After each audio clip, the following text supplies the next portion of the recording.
it's the most like an SEC football game in the NFL. And I've been all around the league covering the Bears and the Packers, so I've seen, the vibe at stadiums, and there is something different about Lambeau. But you don't have the fans in the stands to bring that juice. And players have told me it's been tough this season to bring your own juice, right? And you're relying on your rah-rah guys. And that's a tough job. I know that sounds silly to say, but when you rely on that energy from the crowd to really elevate your performance, to get you hyped for a game, it can be tough to self-motivate sometimes. So I do think that there's incentive to have those warm weather teams, maybe the New Orleans Saints, maybe the Rams from out west, come to Lambeau Field. But these guys are more focused on getting that bye so they can be as healthy as possible for a deep postseason run. I would trade the bye to them if I didn't have to go there to play. That's for damn sure. Yeah, that's your LA showing. Your LA is showing right now, Keyshawn. How long have you been in New York? It's different, though. It's a different weather in Green Bay than it is in New York. We're about to get our first snowstorm, so we're about to see Key in live action.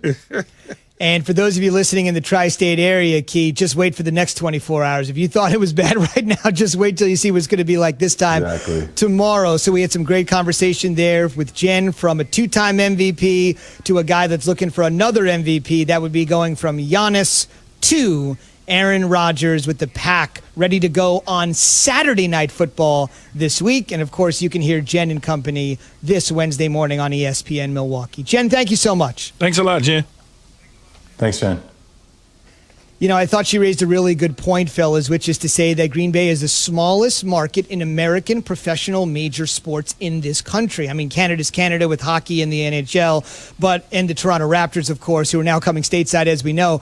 But the Packers are the smallest market in American professional sports, so it seems to reason, if you want to tie them together with like a small SEC town with a rabid sort of feel, where the stadium is in a residential part of the neighborhood, as you know, Key, if you've ever been in Green Bay, I thought that was a really apt comparison she made. And you're right, it may not be home field advantage with fans, but weather is weather. Man. And whether or not cold weather teams have an advantage, it's a very fair question. I want no parts of it at all. Look, I played there when it was -8, okay? So imagine we didn't even go out for pregame warm-ups. We stayed in the locker room. I went out and warmed up with Sean King for like 3 minutes. Sean was like, "Hey, dog, we got to go back in." I'm like, "Yeah, we do." Sean, your old quarterback there in Tampa, and we should mention, Key knows this, for decades and decades, there was an old stat. It's since been broken, but it bears worth remembering. There was an old stat, Key, I'm sure you remember, that the Bucs used to be 0 when it was 40 degrees or lower, and certainly January in Lambeau, it's going to be 40 or lower for sure. It is not fun, Jay. We'll take your word for it. I don't want nothing to do with that cold, Key. That's why Jay played hoops. Indoors, baby. Let's go from A to Z. From Dallas to D.C. and everywhere in between. From A to Z. And from A to Z is brought to you by Redbox. Redbox has new movies at the box and streaming on demand. Don't miss Tenet, starring John David Washington, son of Denzel, and Robert Pattinson. Visit Redbox.com for all the ways to watch. So a day after his son, Steven, doubled down and essentially said, look, Mike McCarthy is going to be our coach. Jerry Jones essentially doubling down and saying, look, Mike McCarthy is going to be our coach. He said it on his weekly radio appearance on 105.3 The Fan in Dallas. You know the deal. Every owner in the league has their own radio show, right? Well, here's the deal. Mike Greenberg, our Greenie, has his own radio show. This ain't a Stephen Jones problem. This ain't a Jerry Jones problem. This ain't a Mike McCarthy problem. This is an Ezekiel Elliott problem? You know what problem Dallas has? Dallas has a Zeke Elliott problem. Zeke Elliott has been awful. And you can say it's the offensive line. And you can say it's the play calling. And you can say it's losing the quarterback. And all those things are legit. But when the chips are down, aren't your best players, your most valuable players, the one you flew down to Cabo to bring up and give all this money to, your highest paid players, aren't they supposed to be the ones who carry you from the abyss? That's a whole lot of money. And another cautionary tale. You pay the running back at your own peril. And in this case, I think it has worked out very, very badly. Now, as they need, in my opinion, to hit the total plunger, hit the reset button. One of the things they got to figure out a way to do is get out from under their running back's contract. Well, Key, this is par for the course. What? When Emmett held out, he paid him more than 25 years ago. He needed him. And when Zeke held out, eventually Jerry paid him too. I get what Greeny's saying, but this is standard operating procedure for Jerry Jones. Pay your big superstars. Well, it is. And when you think about it, I understand what Greedy is saying, but at the end, Greedy has to understand when they paid Emmitt Smith, Nate Newton didn't get hurt. Larry Allen didn't get hurt. Eric Williams didn't get hurt. So Troy Aikman did not get hurt. And in these situations with Ezekiel Elliott, their team they can't even really field an offensive line. Like, I don't even know who their offensive linemen are. Like, who are they? Who are these guys? They're just bodies that's out there, and Zeke can't get going. I think when you look at it, the quarterback's gone, the offensive linemen are banged up. It's a mess. One thing he did say is they need to hit the reset button. I think they need to retool the offensive line and figure out how to get that group going before they address the Ezekiel Elliott situation. I'm with you, Key. I think you recalibrate the offensive line, you recalibrate the defense, but let's be real, not having your quarterback, man. This year, a lot of guys are going to get passes. Mike McCarthy's going to get a pass. We're also dealing with COVID, by the way, in the midst of a pandemic. I know they're in a horrible NFC East, but this whole dumpster fire that people keep trying to do in the Cowboys, we know who the Cowboys are this year. Get ready for the hype train next year when we go into the 2021 season. And I'll dive right back in really quick. I know you said dumpster fire, and we're in the NFC East. And people out there would say, well, the Washington football team certainly knows how to win. The Giants certainly know how to win. Washington got a defense. Let's not forget. And Washington has a hell of a quarterback in Alex Smith. And Key, just to double down on what you said, and Greeny certainly has the right to his opinion, and that's the beauty of Sports Talk Radio. We always want to hear from you on the phone lines, on our Twitter feed. I would say if you would list the Cowboys' problems in order, 1 would be Dak. 2 would be the lack of a defense, as Jay mentioned. And 3, way down from those 2, in my opinion, would be Ezekiel Elliott. When you don't have a quarterback and a historically bad defense, I mean, who really cares about Ezekiel Elliott? They got much bigger problems than that. The College Football Playoff Committee for Joe Judge and company. That's what we're on. It's NFL conversation. It's underway. It's Keyshawn, Jay, Will, and Zubin. We're presented by Progressive Insurance. Our NFL insider, Dan Graziano, will be here in just under an hour with all of the juicy tidbits you need to know. Again, NFL back tomorrow on a Thursday. 2 games on Saturday, full slate Sunday.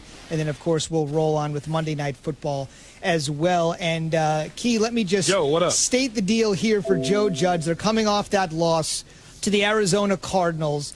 And in that game, Daniel Jones played with a right hamstring injury. He was sacked 6 times, in fact. They didn't have one designed run for him. And as you guys know, Jones is a guy that's mobile, can get out of the pockets. And when you don't have a designed run for him, you can obviously tell what the coaching staff was thinking about the severity of that right hamstring injury. Last week, it's notable, he was a limited participant in practice 1 week ago. So on a Wednesday, prepping for the game, he was limited on Thursday, fully practiced Friday. Fast forward to today, they got the Browns on Sunday Night Football. Joe Judge non-committal, not even sure if Jones is going to be out there on the practice field today. They said they had the utmost confidence in Colt McCoy. Even if Jones can play, a small package of plays would be in there for McCoy. Does it concern you that they went full blast last week? He didn't regret the decision, and now it's this Wednesday, and he's not sure what's going on. No, here's what happens in those situations, fellas, is when you're a coach and you going and preparing for the week like they did a week ago,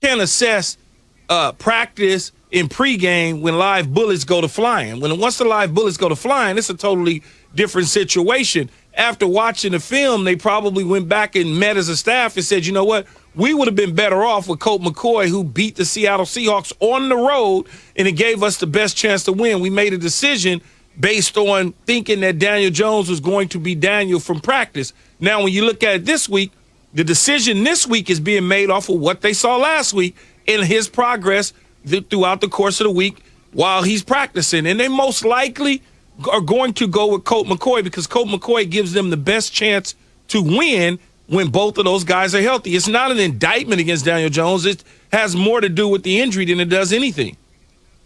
No, Key, I'm with you. To start Colt McCoy. Like, as a Giants fan, I want Colt McCoy to start until Daniel Jones is fully healthy. Look, he didn't run the ball once. It's the first time in 25 NFL games that we did not see Daniel Jones run for yards, right, outside the pocket. And he was sacked 6 times. It's the second highest total of his career, Key. The first total is 8, and that's against Arizona Cardinals as well, right? So my thing is, I watched a human pinata. I watched a stationary target. I watched somebody that was a sitting duck, could not move out of the pocket. And it gets you a little bit concerned just because Joe Judge said before the game that, look, we want Daniel Jones, as long as he's able to protect himself, then we feel like we're not putting him in danger's way. Well, Daniel Jones wasn't able to protect himself. So if Colt McCoy gives you the best opportunity against this Browns team, which is going to be a battle, especially with guys like Myles Garrett coming at you, I'd rather have Colt McCoy in there, and let's see if we can win that game and protect Daniel Jones long-term from himself as well, so he doesn't worsen this injury and put the Giants in a worse position moving forward. It's time for Straight Talk, brought to you by Straight Talk Wireless. The Giants find themselves now in a very precarious situation. I know Key is probably going to be telling me about this until the end of time, because when I had the audacity to tell a guy that won a Super Bowl, the guy that sat there and watched Key play in the Super Bowl, I told Key that at 0-5 and 1-7, there's no way the Giants can make the playoffs. And I thought I was pretty reasonable in that assumption. And then the Giants sort of had the inside track here, but suddenly it's turned on its head with the Washington football team having now won 4 in a row. They have a better than average chance to win the NFC East. Do you feel, Key, that if they can't get this game against the Browns, which obviously is important for Cleveland too, sitting in the top wild card spot in the AFC, looking for that elusive 10th victory, first double-digit win season for them since 2007. If the Giants drop this one, how confident are you feeling about the playoffs? We know only the division winners getting in. Well, it's going to be Washington. And I hate to disappoint the Giant fans, and I gave them hope at 1-7. There's no question about it. But Washington is playing pretty good football. Alex Smith gave them new life. And then you asked about the opponent that they're going to be facing, the Giants and the Cleveland Browns. Cleveland's a better football team. Let's just be honest with ourselves. Whether it's Daniel Jones, Colt McCoy, or whoever, Cleveland's a better football team. Even though their defense is not as strong, they're a better football team. I mean, they got the better quarterback, they got the better receivers, the better running game. I mean, they're just a better football team. And when you look at the way that they played against the Baltimore Ravens, they showed me that they could come from double-digit deficit from behind and make it a football game. So, it was a nice run for the Giants. It was cute. It looked good. It gave some sort of enthusiasm. But I hate to be the guy that do this to you, but it's over with. You don't have to call it cute, Key. You don't have to call it the same thing you call the Arizona Cardinals. At least, look, the Giants' defense showed a lot of improvement.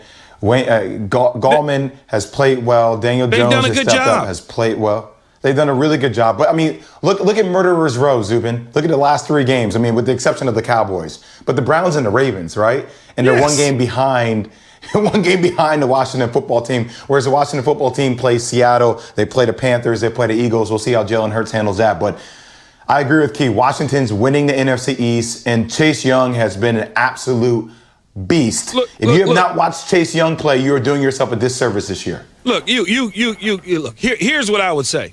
Okay, when you start to break down both teams, the quarterback in Washington is better than the quarterback the Giants have.